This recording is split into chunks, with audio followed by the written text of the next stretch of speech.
All right, you ready for this? Ready.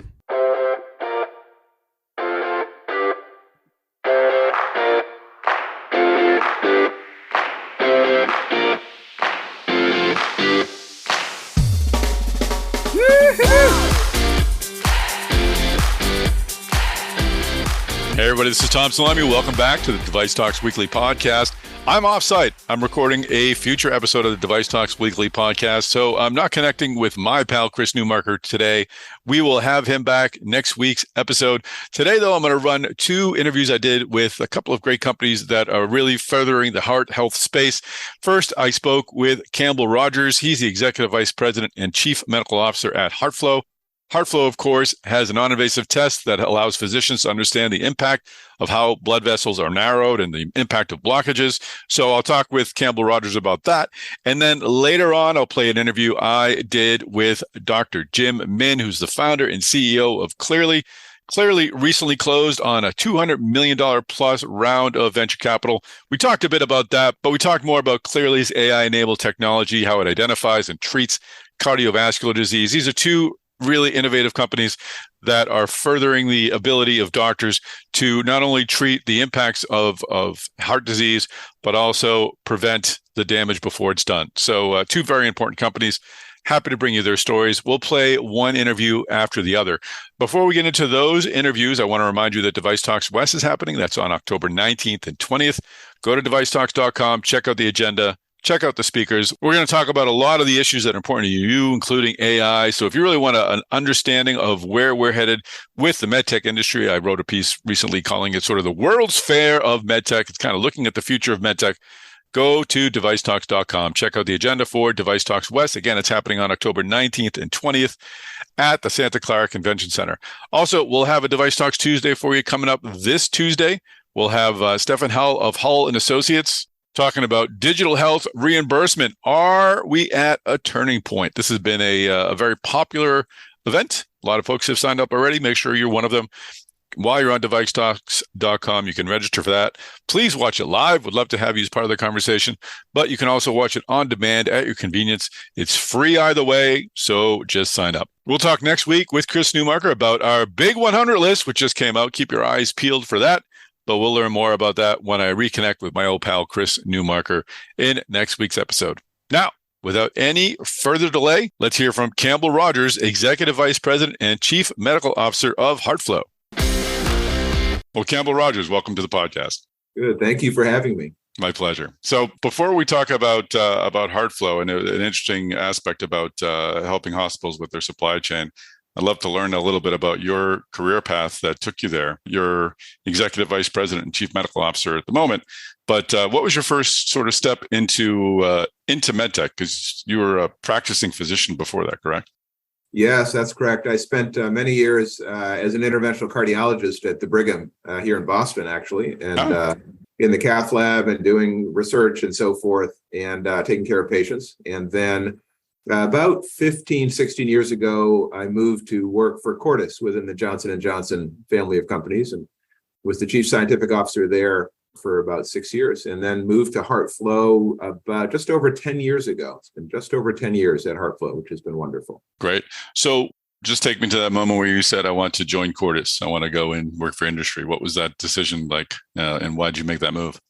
Sure. Yeah. I mean, it's, it was an interesting decision tree to go through. It was a point in time where a lot of the focus in the interventional cardiology world and in the research I was doing in the clinical care was related to drug-eluting stents and to coronary devices. And it's a fascinating area scientifically. It's fascinating clinically. And, Cordis at the time was leading the way with drug-eluting stents. And the opportunity was really focused on research and being able to have a broader footprint and, in many ways impacting the potential to impact millions and millions of patients through developing tools that help doctors. So that was the real appeal, the ability to have that broad impact on patients. No, that's great. And how about the move to HeartFlow? Obviously a smaller company, different sort of work experience, different involvement. What brought you to a smaller startup? Yeah, at HeartFlow, it was interesting. The initial impressions from when I first got to know HeartFlow a little bit were that this was something which was going to be a real boon for people in my area of medicine, which was interventional cardiology. the ability to define who really needs the high intensity, high acuity therapeutics that interventional cardiology and cardiac surgery offer, and do that in a more precise way, was really cool and really interesting. The technology at the time, it was years and years ago, was really in its infancy, but it's incredibly powerful. And it was an exciting group. The leadership of the company at the time was clearly committed to extensive clinical investigation, which is an area of great passion for me. So it was just a great opportunity with a great group of people. Great. And just take a moment, if you would, tell our listeners about HeartFlow. Sure. So HeartFlow sits at the interface between technology and medicine. And the core value proposition is as follows, that despite the incredible prevalence of coronary artery disease as the number one killer and incredible driver of patient symptoms, patient loss of life, et cetera, the diagnostic tools for defining coronary disease are relatively crude. And for decades, physicians have relied on stress testing, whether it's on a treadmill, and these are common to lay people, right? Stress testing, you can get on a treadmill or have a nuclear imaging test done or have an echocardiogram done during stress and all those things. And it turns out those tools are just fundamentally flawed. And the ability to define both who does have and who does not have coronary disease is really limited for those tools. And over the last many years, the data has become more and more strong that those tools really are not as helpful as had once been thought for helping manage patients. And so where we sit is at the cusp of a new, almost a revolution in this field, which is not using stress testing and instead using coronary CT angiography, which is a non-invasive way of looking actually at the coronary arteries. And remember that stress tests all use an indirect measure. They look at something about the muscle of the heart, whether it's electrical system or how it takes up nuclear tracers or how parts of the wall may move on an echo or whatever. It's indirectly saying, well, is the blood flow compromised? And what coronary CTA allows is a partial answer to that much more directly, which is, okay, are there narrowings in the arteries? Mm-hmm. Are the pipes themselves, which is where the disease is, you see the disease. So coronary CTA has really taken off. It's been elevated in guidelines to a kind of a premier position above stress testing. And where we sit then is where HeartFlow sits is you have a coronary CTA, and that CTA shows some narrowings. The next question is, do those narrowings actually matter to that patient at that point in time? So we are able to use computational fluid dynamics, take the images already gathered in a CT scan, and without requiring any more radiation or drugs or a visit to the hospital or whatever for the patient, we're able to provide the physician just from the CT images, okay, here's information about the flow and pressure throughout the coronary tree in a way that has high utility and is valuable, including in the recent ACC guidelines, highlighted as valuable for guiding decision-making and management planning in patients who have coronary CTAs that show disease. So that's where our core focus has been, is adding the physiology to what coronary CTA shows. That's been very, very effective. We have just really a lot of data demonstrating to every stakeholder how this is helpful, be it physicians, patients, payers, hospitals, et cetera. And we're now expanding that. We're living in a world where CTA is at the center of coronary diagnosis going forward. I mean, that's clearly here to stay. That's going to be the case for years/decades to come.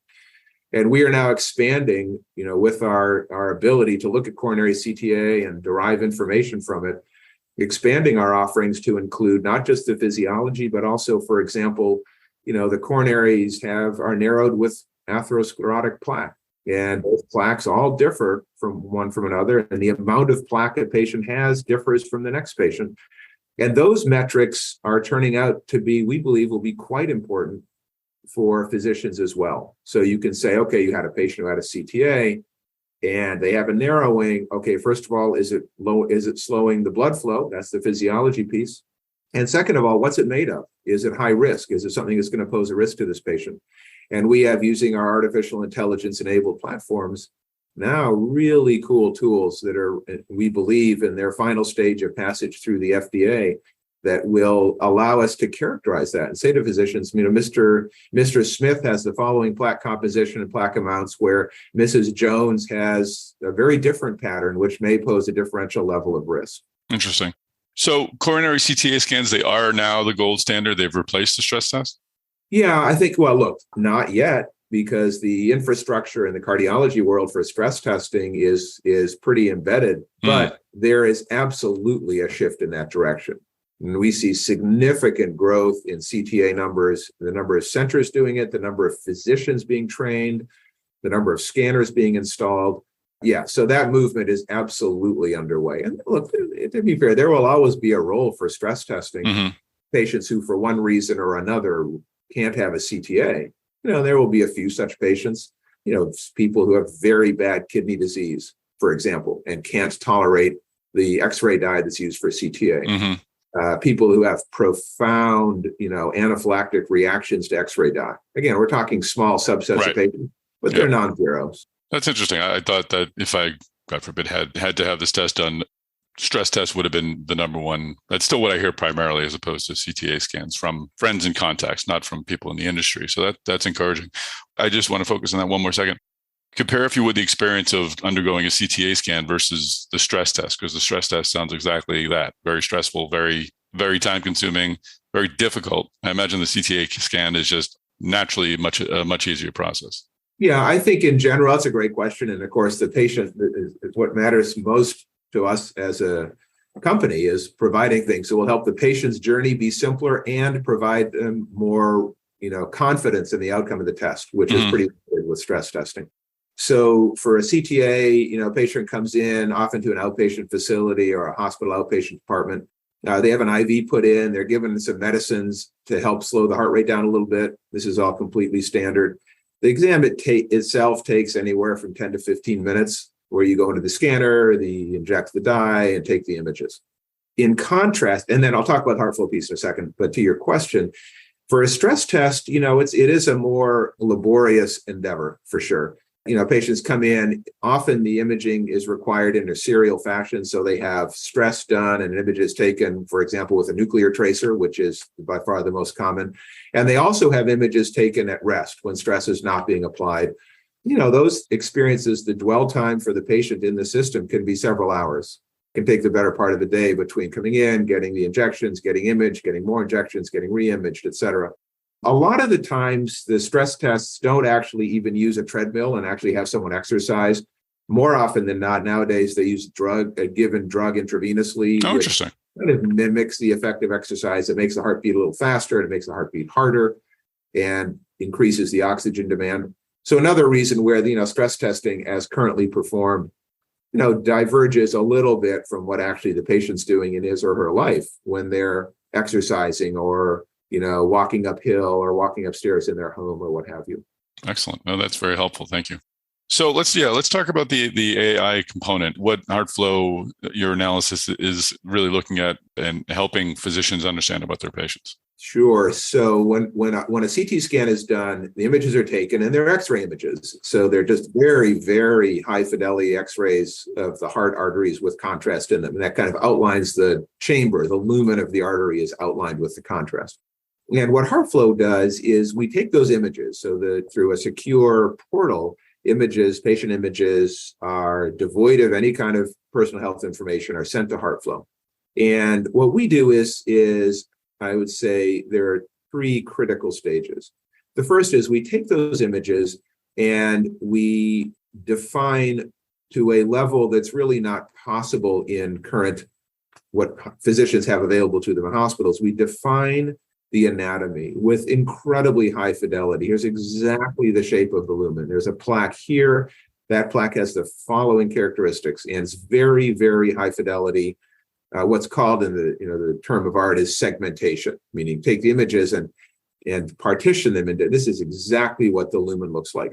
So we have that, and we have trained our ability to do that on hundreds of thousands of scans by this point. So we have just a huge reservoir to make sure that when we see the following X-ray pattern, our ability to say, okay, the lumen shape or the plaque shape at that area is exactly as follows. So that's the first stage. It's very careful. It's kind of like, this will be not a totally fair analogy. It's like looking at something under a very high-powered microscope lens in a way that out in the field in the hospital is really not possible.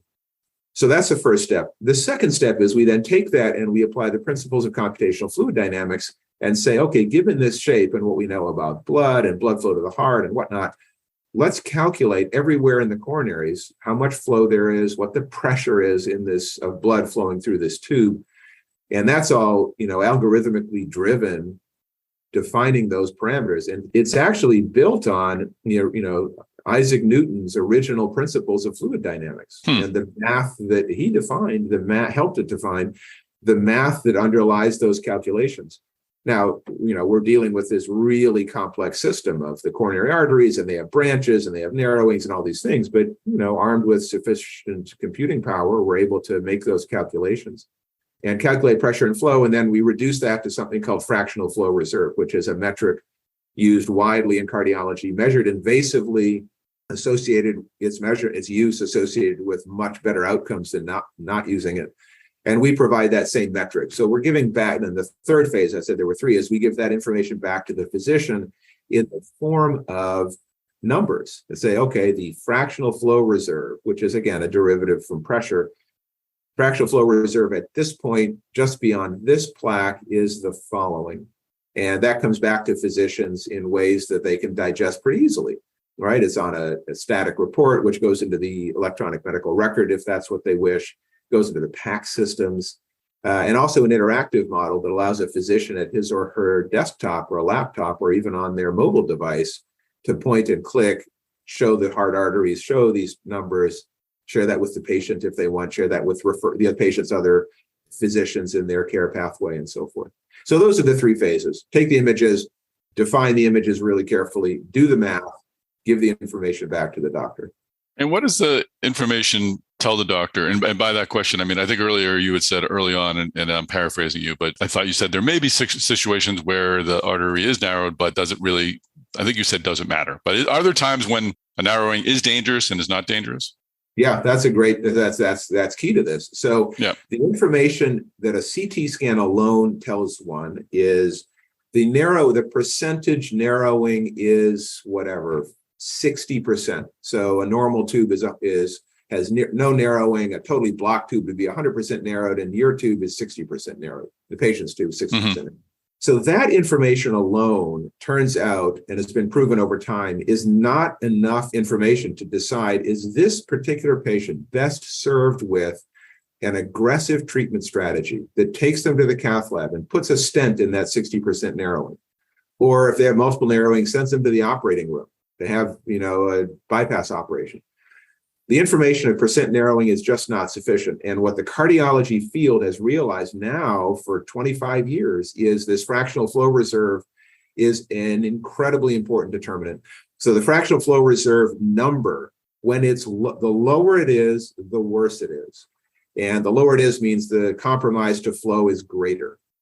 So when the fractional flow reserve information dips low, and there's sort of thresholds defined in the, in the literature, when it dips below 80% or 0.8, those are patients who, all else being equal, are better served with having a stent or even having a bypass.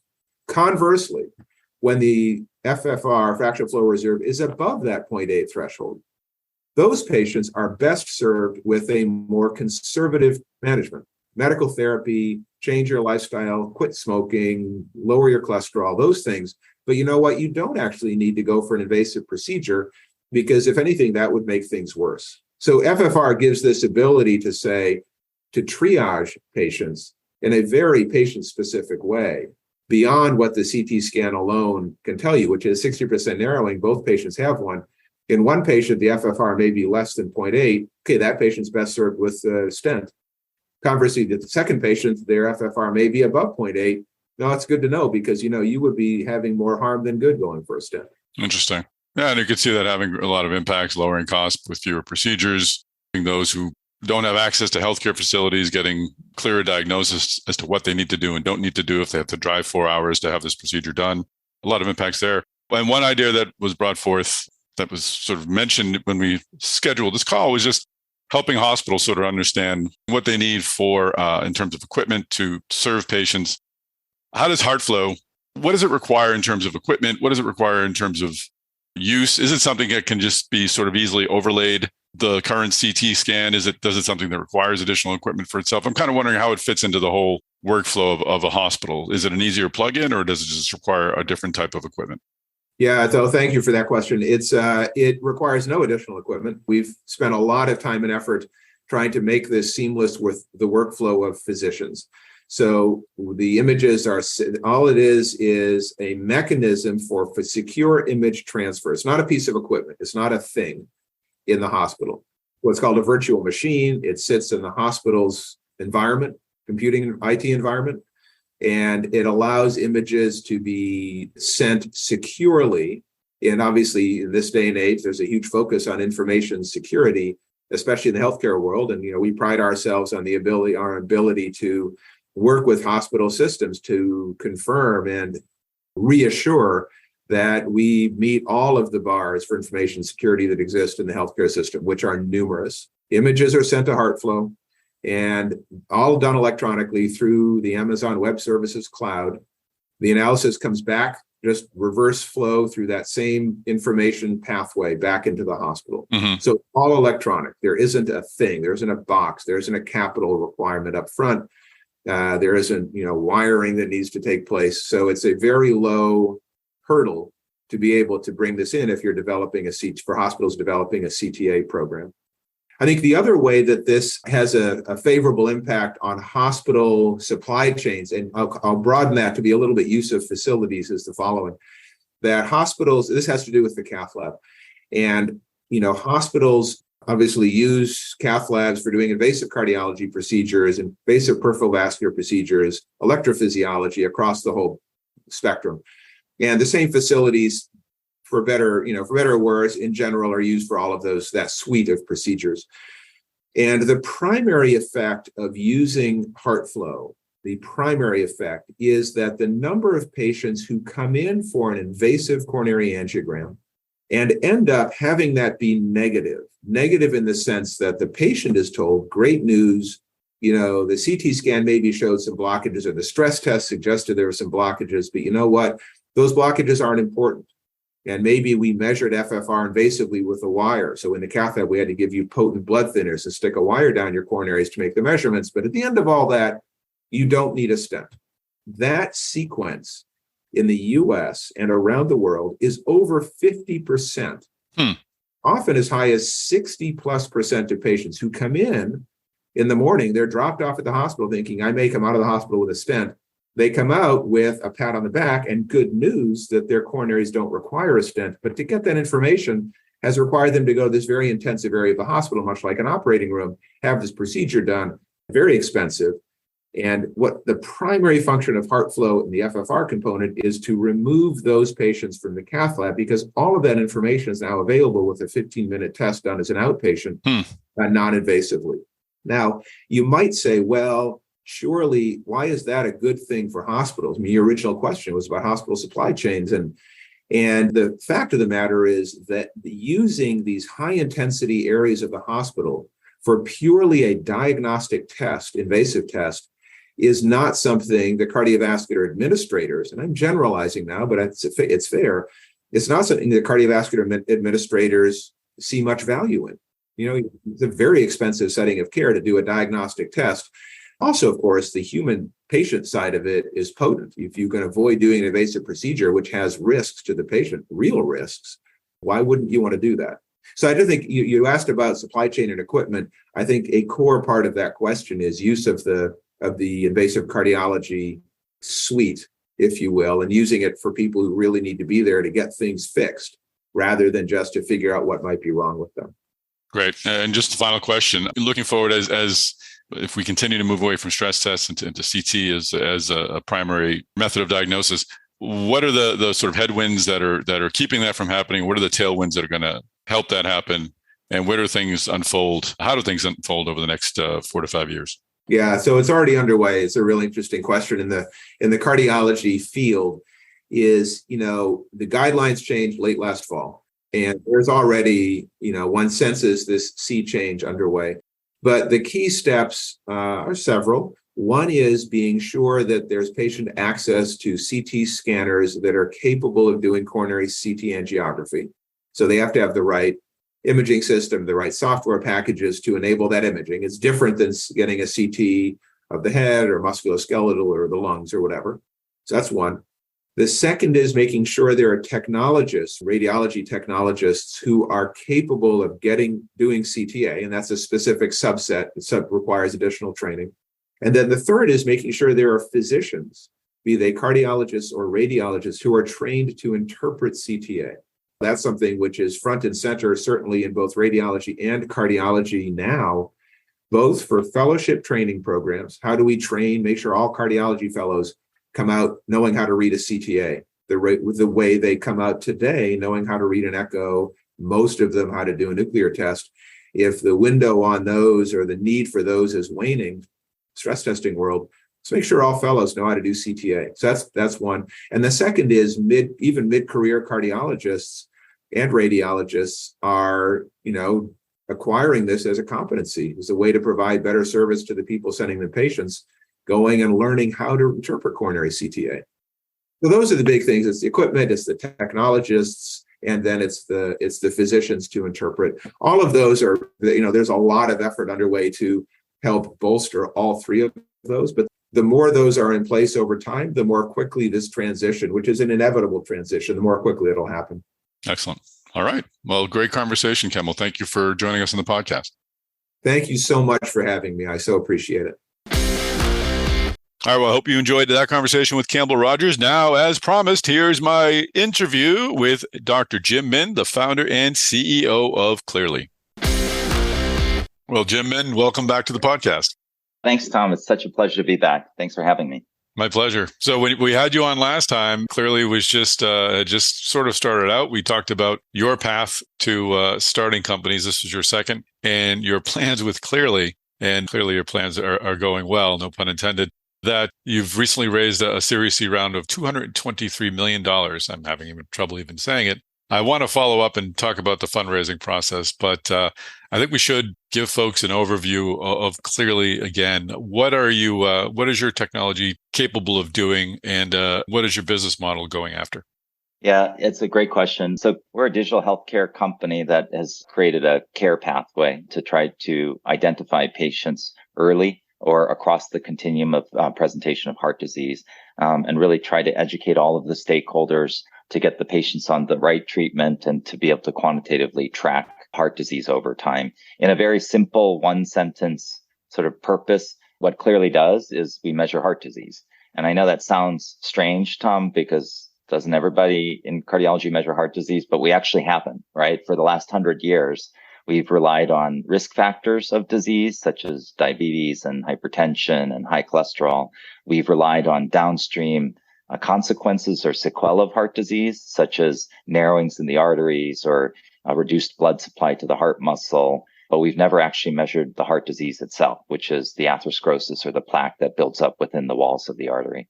So our company's thesis is that heart doctors should measure heart disease, and we want to provide best-in-class tools to really be able to support those physicians and patients to empower them with knowledge, get the folks on the right treatment, and really try to make a dent into the number one public health epidemic, which is heart attacks and fatal heart attacks.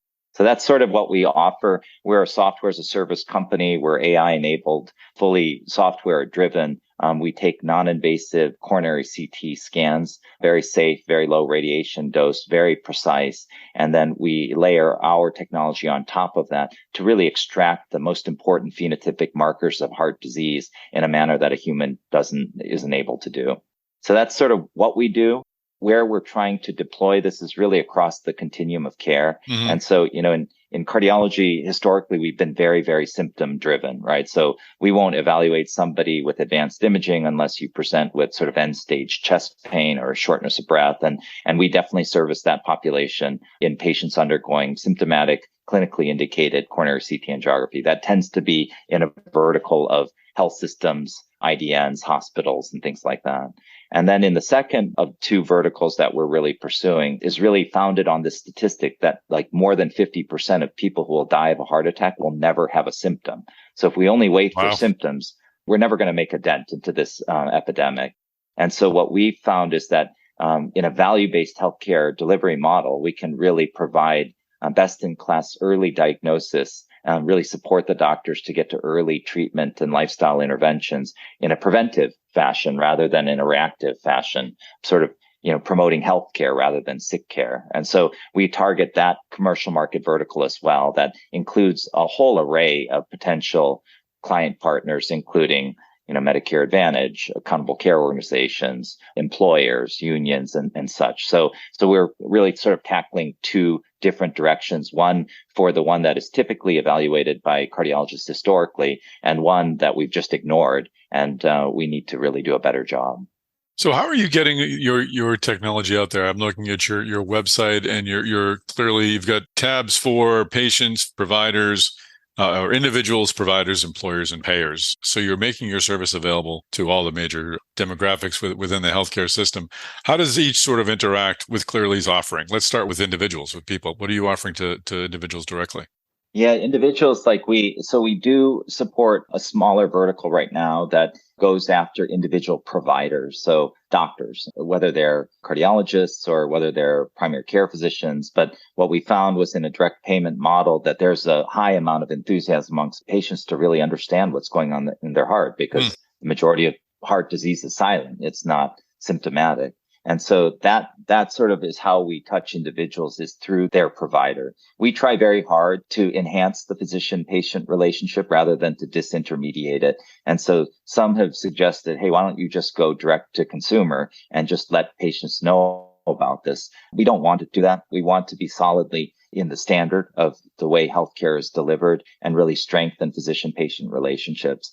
But we have developed partnerships with system-wide, countrywide virtual cardiologists that can really provide best-in-class consultative services, and then really recommend our analyses for anybody who is medically eligible. So that's sort of how we've touched the individuals, is through their providers. Health systems is sort of the typical med tech approach, right? Where we go to, we find the clinical champions who really believe and say, this is technology we have to have.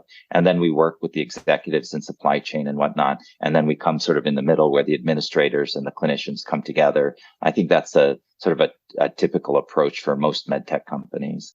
And then where we think we really provide great value is in preventive services, really trying to help support doctors and patients using our technology to identify the disease at its earliest stage. I'll give you sort of a summary of a number of different studies that whenever you look at what is the strongest predictor of who will be a rapid progressor of disease or who will have an event, it's always baseline amount of disease, that the more disease you have, the faster it progresses and the higher the events. So what that means is we got to treat this thing before the horse gets out of the barn, not after it's too late. And when you can control the disease process is at its earliest state. And that's a prevention play, not a symptomatic reactionary play. And so there, what we have done is really shown, like with a number of pieces of evidence that we've published, is that we can bend the cost curve downwards while improving care by shifting away from a traditional end stage sort of treatment to an early stage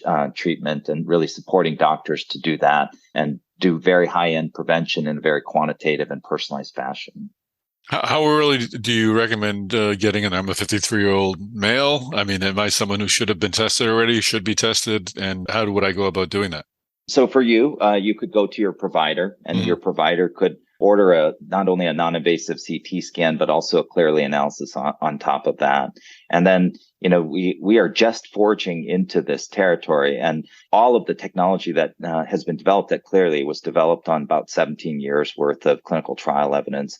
And we are committed. That's in our DNA. We are evidence-based. We will continue doing that. In fact, we'll probably allocate about 25 to 30% of this financing round to evidence development in the form of large-scale randomized controlled trials. It's time. If you think about the most successful preventive care paradigms in medicine, they're all in cancer mortality prevention, whether it's mammography or colonoscopy or low-dose, high-resolution lung CT scans for lung cancer prevention. We use advanced imaging with direct visualization of disease to prevent the most common cause of cancer, but we don't do that for the most common cause of death, which is heart disease. And so that's sort of what we're shifting towards. A number of our trials will be really aimed at trying to define the optimal population that should undergo this early analysis so that their doctors and the patients can really find actionable information to influence outcomes. At present, what we have is several multi-center trial data to really show that this is in fact not only feasible, but successful, and at both the clinical value proposition, but also at the economic value proposition where it can reduce the total cost of care. And what exactly are you selling to the hospital or the doctor's office? Is it the software that's able to read the CT data in the most effective way, employing your ability to see the various types of plaque, or is it a device itself? What do your customers get?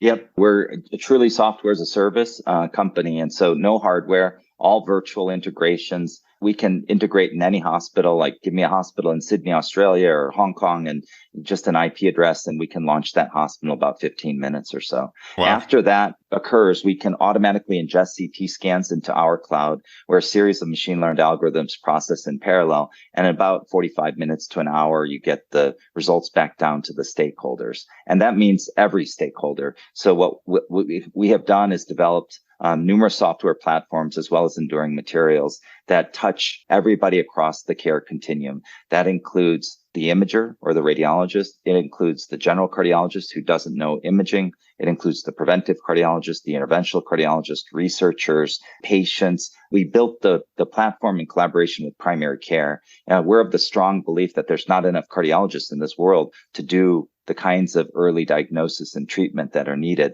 That has to be pushed up to the quarterback, where the quarterback is truly the primary care physician, not the cardiologist. And so really creating translational tools that allow you to take the advanced imaging science and all of the high-end artificial intelligence, converting that into very simple to understand, actionable clinical insights that really can help support doctors know what the next step for treatment or evaluation should be. So really trying to hit everybody who touches that patient, the patient, primary care, cardiologist, and so on. So really across the continuum. But the cardiologist would be the customer, correct? The primary care would be the referring physician. In different models, like in the traditional sort of symptomatic evaluation of chest pain and shortness of breath, like that tends to be ordered by the cardiologist. And then in really sort of the more preventive verticals, that tends to be ordered by the primary care physician. Mm-hmm. But are they the ones who are buying into your service, or are they merely referring them to someone who's bought into your service? They're the primary customer. Okay, interesting. So how have your efforts gone? I'm looking right now at, I'm in the Boston area, I'm looking for Find Cleerly near you, and I see one provider in Chestnut Hill, Mass, which is about 37 miles from my house, according to your website, 37.7 miles. So very precise. Is this just a beachhead, just having one customer, and you may have more who aren't up on the website yet? Is that sort of what you need to service an area, or is your intention to have a lot more of these pins on your map providing Cleerly to customers?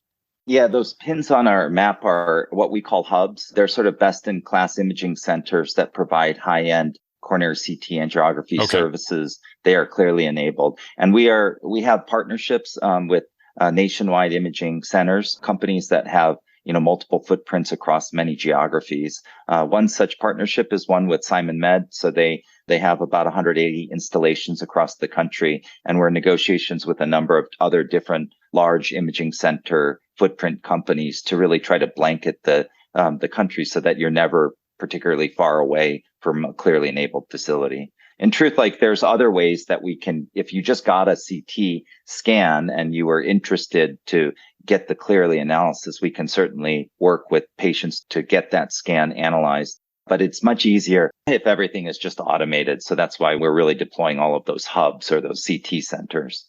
Going back to the clinical trials you hope to run to collect the evidence you need, how long do you anticipate those will take? I imagine it'll be a number of years before you get the data you need. Yeah, I mean, we've already started.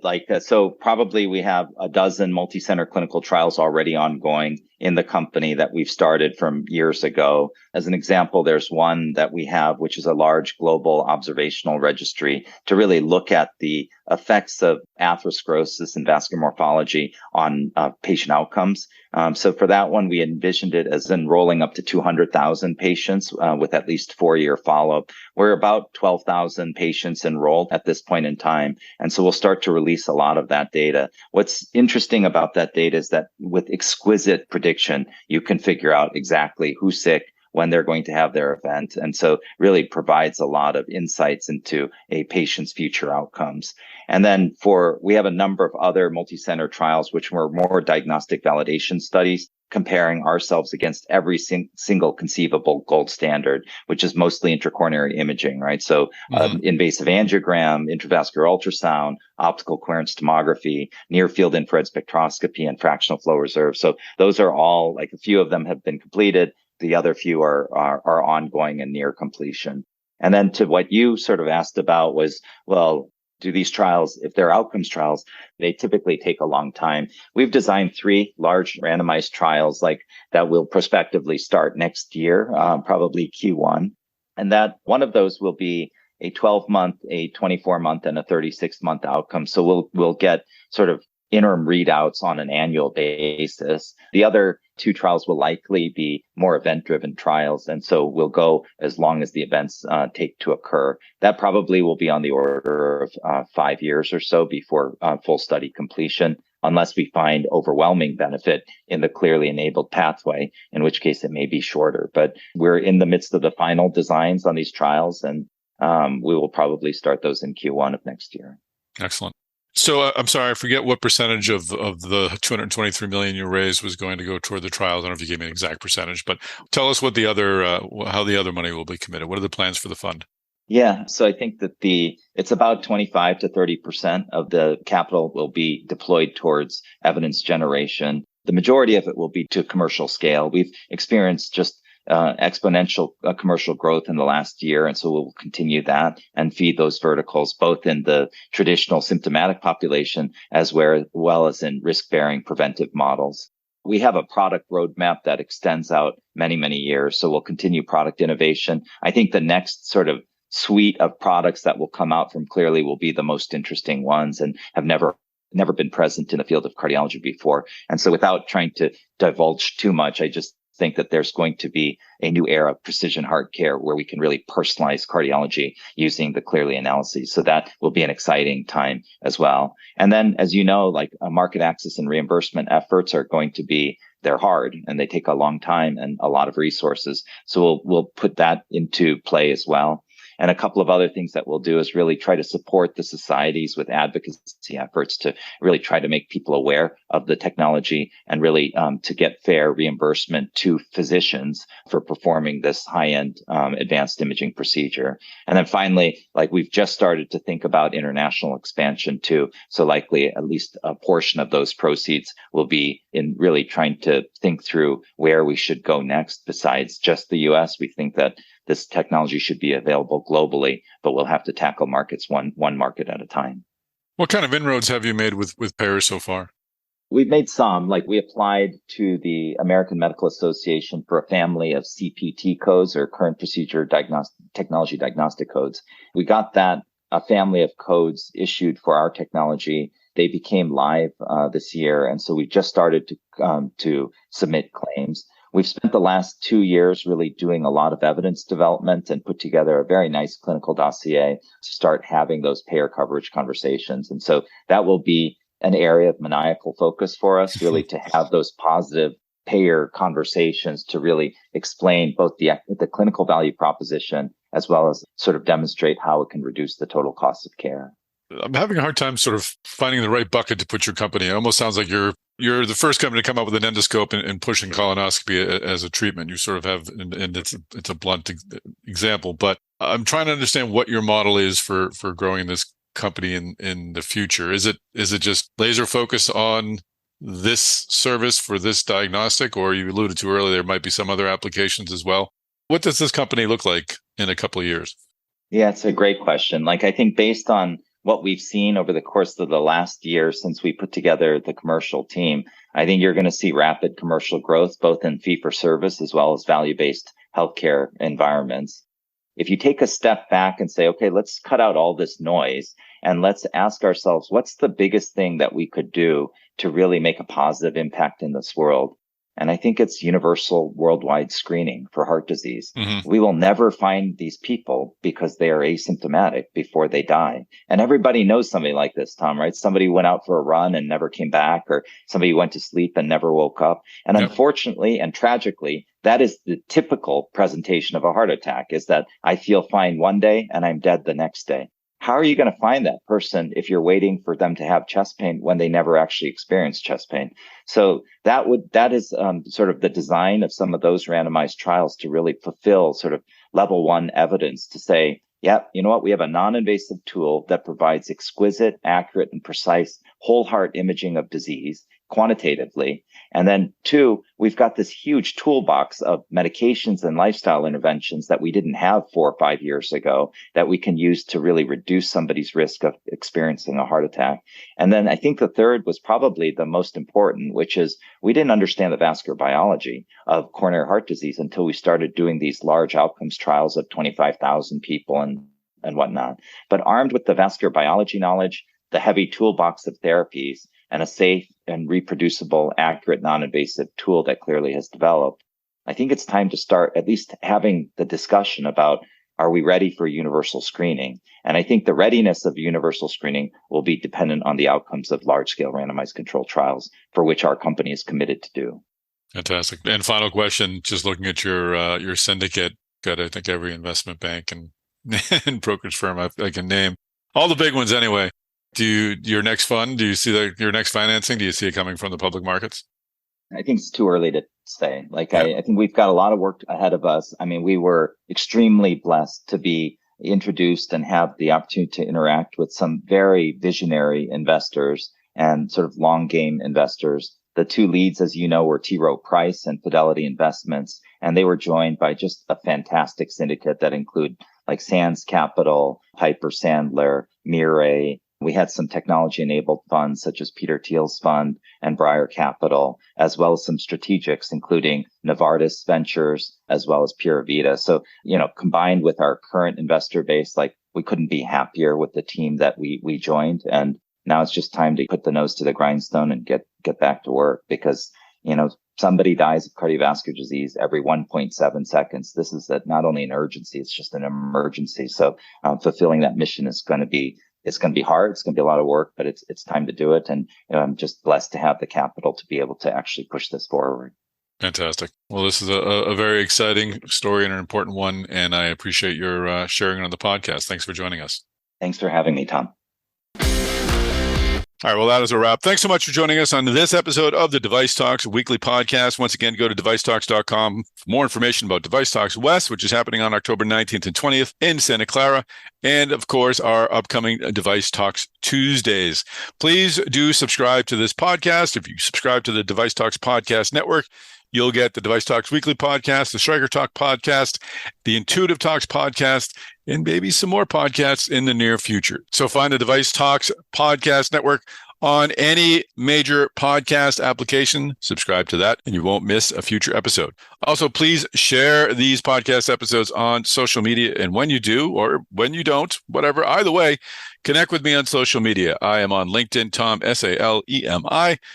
Or you can find me on Twitter at MedTechTom. That's it. Thanks again for joining us. Tune in next week. We'll have another great episode of the Device Talks Weekly Podcast waiting for you.